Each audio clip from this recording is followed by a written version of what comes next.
பல்லாவரம் மண்டல அலுவலகத்தில் நடைபெற்ற இறுதி மண்டல கூட்டத்தில் மக்களுக்கான எண்ணற்ற திட்டங்களையும் உதவிகளையும் செய்தவர் முதல்வர் என மண்டல குழு தலைவர் ஜோசப் அண்ணாதுரை தெரிவித்தார்.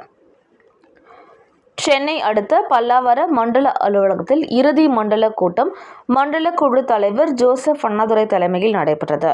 இக்கூட்டத்தில் பேசிய மண்டல குழு தலைவர் ஜோசப் அண்ணாதுரை, மக்களுக்கான எண்ணற்ற திட்டங்களையும் உதவிகளையும் செய்தவர் தமிழக முதலமைச்சர் எனவும் அதிகாரிகள் மக்கள் பணிகளை தொடர்ந்து செய்யுமாறு கேட்டுக்கொண்டு மண்டல அலுவலகத்தில் சிறப்பாக பணிபுரிந்த தாம்பரம் மாநகராட்சி அலுவலகத்தில் மாற்றம் செய்து பணிபுரியும் பொறியாளர் சங்கர் அவர்களுக்கும், பல்லாவரம் மண்டல அலுவலகத்திற்கு வந்த புதிய பொறியாளர் தங்கதுரை அவர்களுக்கும் தனது வாழ்த்துக்களை தெரிவித்து அனைத்து பணிகளையும் இடைவிடாது மேற்கொள்ளுமாறு மண்டல அலுவலக அதிகாரிகள் பணியாளர்களை கேட்டுக்கொண்டு வாழ்த்து தெரிவித்தார்.